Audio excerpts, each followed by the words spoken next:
शक नहीं कि अब तक एरो और आयरन डोम दुनिया में मशहूर हुए हैं। ये इजराइल के बहुत ही सटीक एयर डिफेंस सिस्टम माने जाते हैं। आयरन डोम ने अब तक हमास की तरफ से दागे गए हजारों रॉकेटों को मार गिराया है, लेकिन उसके सामने अब बड़ी मिसाइलों का चैलेंज है जो ईरान के पास भी है। इसके अलावा लेबनान में हिजबुल्ला और यमन में हूती दोनों के पास बैलिस्टिक मिसाइल है, लेकिन उनके खिलाफ 100% वाली गारंटी अब इजराइल के पास नहीं रह गई है। अमेरिका के थार्ड मिसाइल सिस्टम को बैलिस्टिक मिसाइलों को मार गिराने के लिए 1987 में तैयार किया गया था। थार्ड का रडार आसपास की मिसाइल को उसकी लॉन्चिंग स्टेज में ही पकड़ लेता है और टारगेट को शुरुआत में ही खत्म कर देता है। युद्ध के हालात में इस सिस्टम को सिर्फ 5 मिनट में एक्टिवेट किया जा सकता है। अमेरिका के एक थार्ड मिसाइल डिफेंस की एक बैटरी यानी 6 लॉन्चर्स के साथ इस सिस्टम की कीमत 25,000 करोड़ रुपए है। सऊदी अरब ने 2018 में अमेरिका से 44 थार्ड लॉन्चर और मिसाइल खरीदने के लिए एक समझौता किया था। इस सौदे की कीमत 1.25 लाख करोड़ रुपए के करीब थी। इस तरह आप अंदाजा लगा सकते हैं कि अमेरिका का ये मिसाइल डिफेंस सिस्टम कितना महंगा है और हर देश ऐसे सिस्टम को खरीदने की हैसियत नहीं रखता। ईरान को भी जरूर डर सता रहा होगा कि इजराइल अब अमेरिका के इसी एयर डिफेंस सिस्टम से उसकी मिसाइलों को रोक लेगा। ऐसे में पश्चिम एशिया में बैलेंस ऑफ पावर यानी शक्ति संतुलन में इजराइल बाजी मार लेगा। ईरान के इस खौफ को लेकर इलाके में तनाव बहुत ज्यादा बढ़ना तय है। यही वजह है कि थार्ड मिसाइल सिस्टम की वजह से ईरान ही नहीं रूस भी तनाव में है। पुतिन को भी फिक्र होगी कि अब ईरान इजराइल की टक्कर को बराबर का कैसे बनाया जाए। इसके मुकाबले में रूस का S-400 एयर डिफेंस सिस्टम जो थार्ड की तरह इंटरकॉन्टिनेंटल बैलिस्टिक मिसाइल को रोकने में उतना कामयाब नहीं कहा जाता, लेकिन थार्ड के मुकाबले में वो ज्यादा सस्ता ऑप्शन माना जाता है। कहा जा रहा है कि ईरान में इस वक्त रूस का S-400 सिस्टम तैनात है ताकि इजराइल के किसी भी एयर अटैक को रोका जा सके। इस बात से साफ है कि अब ईरान और इजराइल की टक्कर अमेरिका बनाम रूस बनती जा रही है।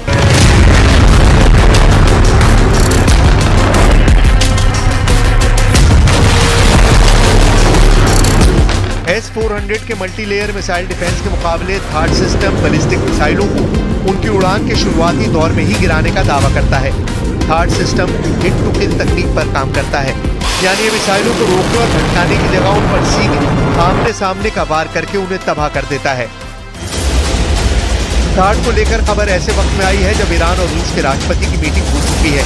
पुतिन और इजराइल ने युद्ध में अपना सबसे खतरनाक फाइटर जेट F-35 उतार दिया जो उसे अमेरिका से मिला है। इसका मुकाबला करने के लिए दावा यह किया जा रहा है कि ईरान को रूस का S-400 एयर डिफेंस सिस्टम मिल गया, इसलिए फारस की खाड़ी के ऊपर कुछ अशुभ होने वाला है। ईरान और इजराइल के बीच एक बड़े युद्ध का खतरा साफ तौर पर अब देखा जा सकता है।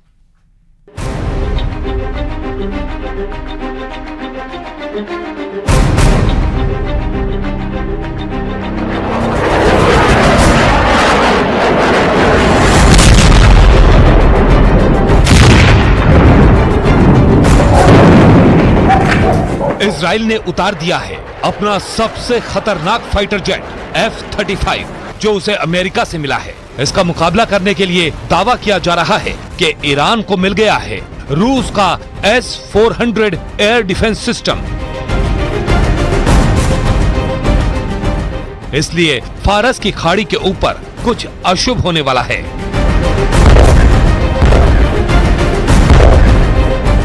ईरान और इजराइल के बीच एक बड़े युद्ध का खतरा साफ नजर आ रहा है।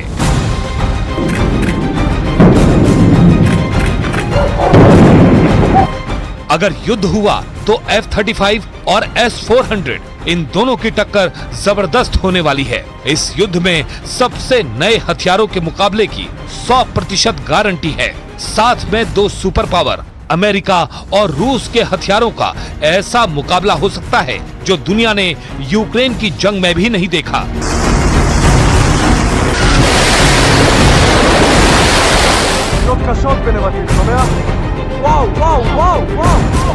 इसमें कोई शक नहीं कि ये युद्ध शुरू हुआ तो यूक्रेन से भी ज्यादा खतरनाक वेपन सिस्टम इस्तेमाल होंगे, क्योंकि अब रूस ने खुल्लम खुल्ला ईरान का साथ देना शुरू कर दिया है। लेकिन दूसरी तरफ बाइडेन है और बाइडेन की पूरी कोशिश है कि इजराइल के हथियारों की धार कम ना हो।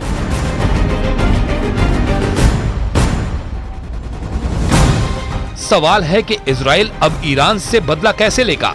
ईरान पर हमला करने के लिए उसके पास टारगेट तो हैं, लेकिन उन पर वार करने के लिए इजराइल के पास सबसे बड़ा हथियार F-35 ही है। दूसरा हथियार इजराइल की जेरिको मिसाइल है, जो 11,000 किलोमीटर तक वार कर सकती है। ऐसी मिसाइल को इजराइल ज्यादा पेलोड यानी विस्फोटक से लैस करके ईरान पर बरसा सकता है। इजराइल के ये दोनों हथियार उसके मजबूत विकल्प हैं, लेकिन इनमें से F-35 को ईरान भेजना बड़ा जोखिम उठाना जैसा है, क्योंकि ईरान भी जानता है कि इजराइल के इस फाइटर जेट को रोकने के लिए उसके पास रूस वाली गारंटी है। अमेरिका और पश्चिमी मीडिया बार बार इस तरफ इशारा कर रहा है कि ईरान को S-400 एयर डिफेंस सिस्टम मिल चुका है, या फिर रूस इसे बहुत ही खुफिया तरीके से ईरान में ऑपरेट कर रहा है।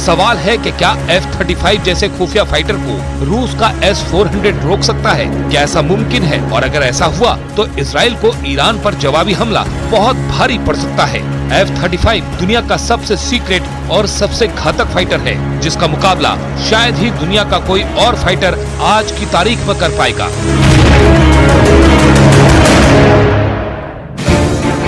F-35 अमेरिका का स्टेल्थ फाइटर जेट है, जो रडार की पकड़ में नहीं आता। यही इसकी सबसे बड़ी खासियत है। ये 5वीं पीढ़ी का फाइटर जेट है। ना ही दुश्मन का विमान इसे देख पाता है, ना ही उसके रडार इसे ट्रैक कर पाते हैं। F-35 की अधिकतम रफ्तार करीब 2000 किलोमीटर प्रति घंटे है। ये 9 टन बम लेकर उड़ सकता है। अगर इजराइल ने इसे लॉन्च किया तो इसके टारगेट पर ईरान के सीक्रेट अड्डे होंगे, तेल के ठिकाने होंगे, ईरान की लीडरशिप होगी।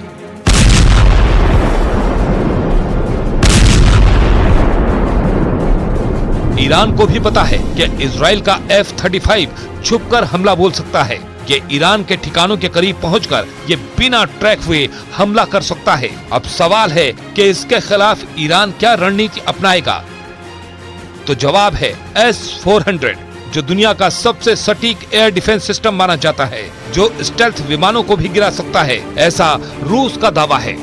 अगस्त में ईरान आए रूस की सुरक्षा परिषद के सचिव सरगेई शोइगु से ईरान ने यही डिमांड रखी थी। ईरान ने रूस से S-400 मांगा था और तभी से ये कयास लगाए जा रहे हैं कि ईरान को S-400 मिल चुका है। ईरान की मांग को लेकर शोइगु ने साफ कहा था कि हम हर क्षेत्र में ईरान से सहयोग बढ़ाने के लिए तैयार हैं। अब समझ लीजिए कि S-400 को लेकर पुतिन ने क्या फैसला लिया होगा। इस तरह की भी रिपोर्ट आई है कि ईरान में S-400 को ऑपरेट रूस के ही टेक्नीशियन और इंजीनियर कर रहे हैं, क्योंकि इतनी जल्दी ईरान की फोर्स इस सिस्टम को बेहतर तरीके से नहीं चला पाएगी। अमेरिका बार बार कहता आया है कि रूस और ईरान ने अपने रिश्तों को बहुत शातिराना तरीके से ढककर आगे बढ़ाया है। यूक्रेन युद्ध में पुतिन इतनी तबाही कभी नहीं मचा पाते अगर ईरान ने रूस की मदद ड्रोन देकर ना की होती। इसलिए यूक्रेन में रूस के ईरानी ड्रोन बहुत बड़ा मैसेज लगातार दे रहे हैं। इससे साफ जाहिर है कि रूस और ईरान के बीच रिश्ते बहुत ही सीक्रेट रहे हैं। यही वजह है कि ईरान और रूस के बीच संबंधों से अमेरिका बौखलाया हुआ है। एक तरह से अब पुतिन ने युद्ध वाला कंट्रोल ईरान में शिफ्ट कर दिया है।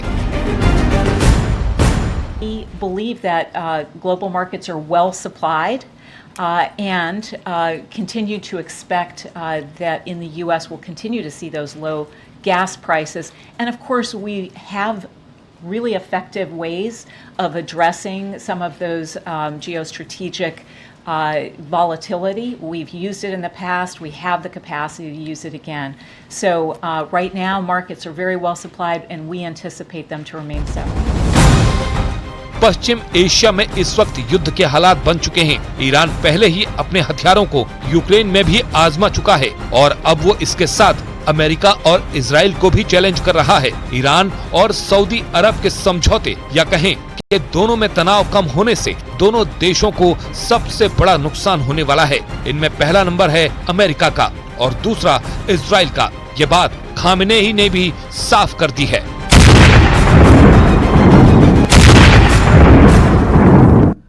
और यहाँ वक्त है एक छोटी सी ब्रेक का। अब देखते रहिए प्रदेश का नंबर 1 न्यूज चैनल।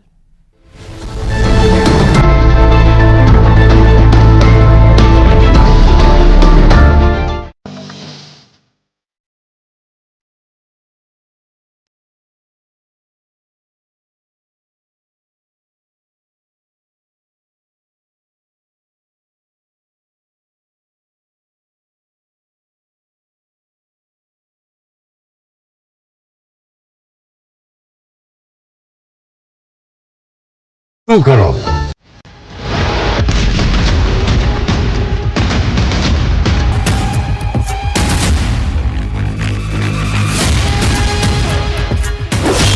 यूरोपीय देशों पर भड़का इजराइल।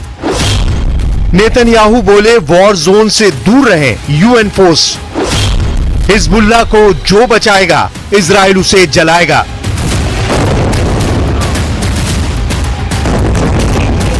तेल अवीव की दहलीज को अब हिजबुल्लाह लड़ाके दहलाने लगे हैं। रॉकेट से, फाइटर ड्रोन से ताबड़तोड़ हमले हो रहे हैं।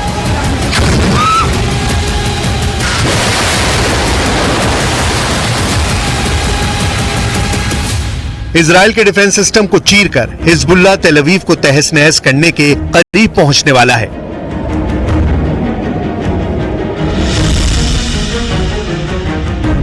हिजबुल्लाह के रॉकेट हमले कितने विस्फोटक हैं, इसे हर्जीलिया की तबाही बयां कर रही है।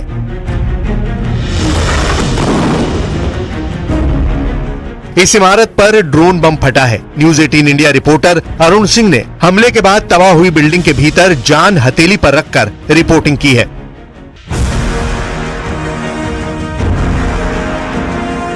दो 200 किलोमीटर दूर से दागे जा रहे हथियार इजराइल को जला रहे हैं, तो लेबनान की तबाही भी कुछ कम नहीं।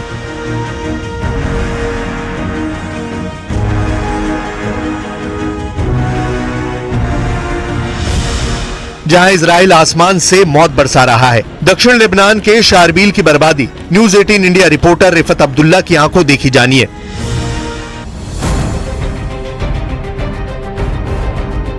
हिजबुल्लाह के तहखाने खुलने लगे हैं। इन अंधेरी गुप्त सुरंगों में बैठे नसरल्लाह आर्मी के खूंखार फाइटर बेमौत मारे जा रहे हैं। इजराइल आर्मी की 91वीं डिवीजन हिजबुल्लाह के तहखाने में घुसकर ऑपरेशन शुरू कर चुकी है। दक्षिणी लेबनान में सैकड़ों अंडरग्राउंड बंकर को आईडीएफ ने तबाह कर दिया है। हिजबुल्लाह के इन सीक्रेट अड्डे से भारी मात्रा में गोला बारूद का जखीरा भी बरामद हुआ है। इजरायली सेना ने दक्षिणी लेबनान में सीक्रेट सुरंग से हिजबुल्लाह लड़ाकों को जिंदा दबोचने का दावा किया है। लेबनान में सरेंडर करने वाले लड़ाके का वीडियो रिलीज कर अंडरग्राउंड बंकर की फिल्म रिलीज की गई है। आईडीएफ के मुताबिक 7 मीटर गहरे बंकर में छिपे हिजबुल्लाह कमांडर की पहचान अभी नहीं हो पाई है। हिजबुल्लाह फाइटर गुप्त गुफाओं से एंटी टैंक मिसाइल लॉन्च कर इजराइल को दहला रहे हैं। जमीन के नीचे बने बंकरों को हिजबुल्लाह की रदवान फोर्स इस्तेमाल कर रही है। इजराइल सीक्रेट तहखानों की तबाही के साथ हिजबुल्लाह लड़ाके उन रिहायशी बस्तियों में चुन चुन कर मार रहा है, जहां वॉर कमांड कंट्रोल रूम में टॉप कमांडर बैठे हुए हैं। इजराइल ने अल शराबील, बकास्ता, सिडोन में एयर स्ट्राइक करके कई इमारतें जमींदोज कर दी हैं। इजराइल के बारूदी प्रहार से बौखलाए हिजबुल्लाह ने भी जोरदार पलटवार शुरू कर दिए हैं।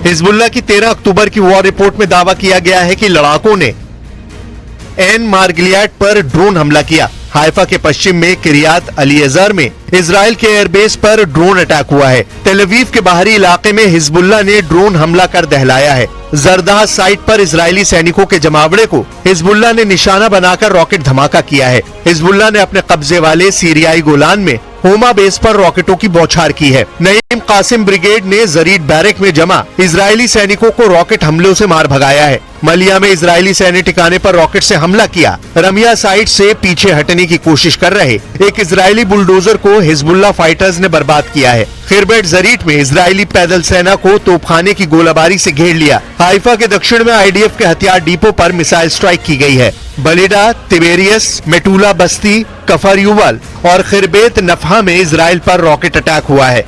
इजराइल मीडिया में भी हिजबुल्लाह के 35 रॉकेट अटैक की रिपोर्ट है। इसके जवाब में इजराइल ने हिजबुल्लाह पर 200 एयर स्ट्राइक की है। आईडीएफ की 4 डिवीजन ग्राउंड बैटल में हिजबुल्लाह की कमर तोड़ने में जुटी हुई हैं। आईडीएफ ने पिछले 24 घंटों में लेबनान में हिजबुल्लाह के ठिकानों पर 200 हवाई हमले किए हैं। लेबनान में 12 और 13 अक्टूबर के हमले में अब तक 26 की मौत, 144 से ज्यादा लोगों के जख्मी होने की जानकारी है।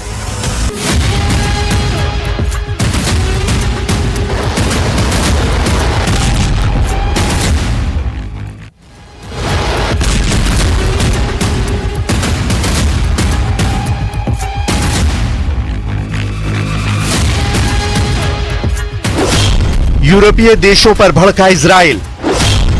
नेतन्याहू बोले वॉर जोन से दूर रहें यूएन फोर्स। हिजबुल्लाह को जो बचाएगा इजराइल उसे जलाएगा।